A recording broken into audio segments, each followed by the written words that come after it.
Now अगर हम बात करें कॉम्पिटेंट होस्ट की, एनसीईआरटी लिखती नहीं है कि recombinant DNA technology, tools of recombinant DNA technology के लिए 3 चीज़ें होनी चाहिए। जनरली बहुत सारी चीज़ें होनी चाहिए। जनरली रेस्ट्रिक्शन एंजाइम हम लोग पढ़ते हैं, उसके बाद क्लोनिंग वेक्टर पढ़ते हैं, ठीक है।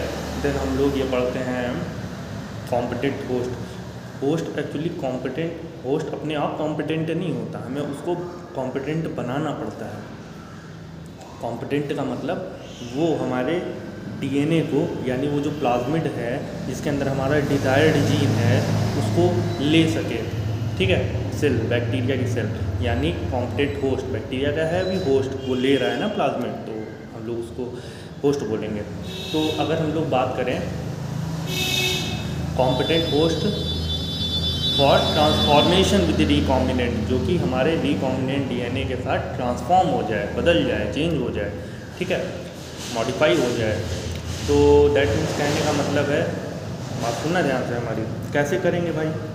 ऐसे तो होस्ट वो जनरली लेता नहीं, नेचुरली उसकी नेचुरल टेंडेंसी थोड़ी ना होती भैया वो, तो कैसे कॉम्पिटेंट करेंगे। तो सबसे पहला है हम लोग अपना बैक्टीरिया को सबसे पहले क्या करेंगे ताकि वो प्लाज्मिड को ले पाए। सबसे पहले बैक्टीरिया को हम लोग बाईवैलेंट के टाइम से ट्रीट करेंगे। बाईवैलेंट का टाइम जैसे कैल्शियम क्लोराइड से, ठीक है, उसका जो कैल्शियम है Ca++, वो क्या करेगा, जो बैक्टीरिया की जो सेल वॉल है उसकी परमिबिलिटी बढ़ा देगा, ठीक है, यानी उसके सेल वॉल को लूज़ कर देगा और परमिबिलिटी बढ़ा देगा। हालांकि एनसीईआरटी कहती है कि इसको ट्रीट करने से सेल वॉल में पोर्स हो जाते हैं। एक्चुअली पोर्स कह सकते हो माइक्रोस्कोपिक, बहुत छोटे छोटे पोर्स हो जाते हैं, चलो ठीक है, लेकिन एक्चुअली वो करता है क्या, परमिबिलिटी बढ़ा देता है डीएनए, वो जो एब्जॉर्ब करोगे प्लाज्मा उसकी।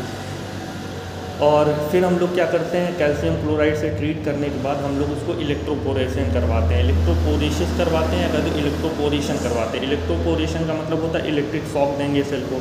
इलेक्ट्रिक शॉक देने से क्या होता है, सेल की जो सेल मेम्ब्रेन है उसको क्या होगा, उसमें पोर्स हो जाएंगे, ठीक है।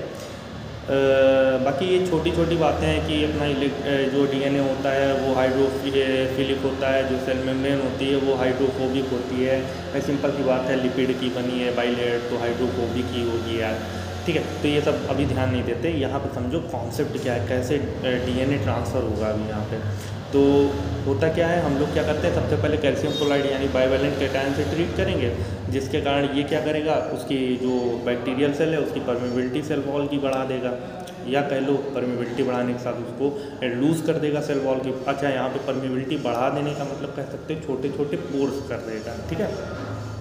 इसके बाद हम लोग उसमें इलेक्ट्रोपोरेशन करवाएंगे। इलेक्ट्रोपोरेशन करवाने का मतलब ये होता है कि इलेक्ट्रोपोरेशन का मतलब ये होता है कि उसमें जो सेल है, सेल की जो सेल मेम्ब्रेन है उसमें छोटे छोटे पोर्स जनरेट करवा देगा। लेकिन ये पोर्स जो सेल वॉल में अभी हुए थे परमिबिलिटी बढ़ाने के कारण, उससे बड़े होते हैं ये सेल मेम्ब्रेन में, ठीक है। अब क्या होगा, इसके बाद हमें क्या होगा ना, फोर्सफुली ट्रांसफ़र कर पाएंगे। ऐसा करने से हमें आसानी से थोड़ी ना चला जाएगा, ये सब प्रोसेस में भी हमको फोर्सफुली अपने रिकॉम्बिनेंट डीएनए को इसके अंदर भिजवाना होगा। किसके अंदर, सेल के अंदर।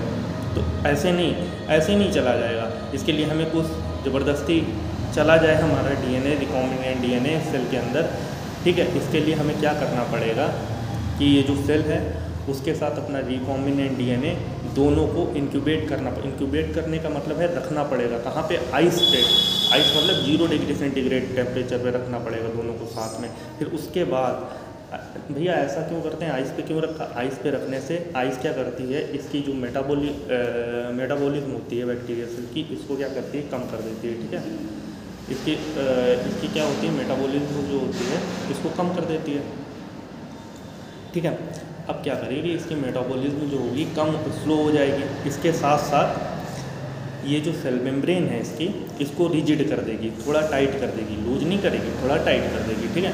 अब हम लोग इसको तुरंत उठा के हीट शॉक दे देंगे इस पूरे। भाई एक टेस्ट ट्यूब में हमने बैक्टीरियल सेल ली, ठीक है। अब उसके ही अंदर हमने रिकॉम्बिनेंट डीएनए भी लिया। रिकॉम्बिनेंट डीएनए मतलब वो प्लाज्मिड लिया, रिकॉम्बिनेंट प्लाज्मिड लिया, ठीक है, जिसको हमें सेल के अंदर इंटर कराना है। अब इस पूरे प्रोसेस को हमने बर्फ़ पे रखा 0 डिग्री सेंटीग्रेड, ठीक है। अब उसको तुरंत उठा के हम यहाँ पे रख देंगे, हीट शॉक दे देंगे, गर्म पानी में रख देंगे, 42 डिग्री सेंटीग्रेड। ऐसा करने से सेल मेम्ब्रेन के जो पोर्स होंगे वो खुल जाएंगे, जो बने थे सेल मेम्ब्रेन, हम लोगों ने इलेक्ट्रोपोरेशन दिया था तो सेल मेम्ब्रेन में पोर्स बन गए थे, वो पोर्स अच्छे से खुल जाएँ, इसके लिए हम उसको हीट शॉक दे देंगे। हीट शॉक देने के बाद तुरंत फिर हम लोग आइस पे इसको इंक्यूबेट कर देंगे आके, वही पूरे स्ट्रक्चर, वो टेस्ट ट्यूब वाले को, उसमें बैक्टीरियल सेल रहेगा अपना, और ये इससे क्या होगा, वो जो सेल्स मेम्ब्रेन के ऊपर पोर्स हैं ना, वो क्या होगा, उन पोर्स से तुरंत ये अपना ये प्लाज्मिड अंदर चला जाएगा, ट्रांसफ़र हो जाएगा, और ये जो पोर्स हैं उसके बाद बंद हो जाएंगे। इससे क्या होगा, हमारा जो डिज़ायर्ड जो डीएनए है, दैट मीन जो प्लाज्मिड है वो डीएनए इसके बैक्टीरियल सेल के अंदर इंटर कर गया, एंड दिस ऐसे हम लोगों ने अपने सेल को जो है कॉम्पिटेंट होस्ट बना लिया। ठीक है, बाकी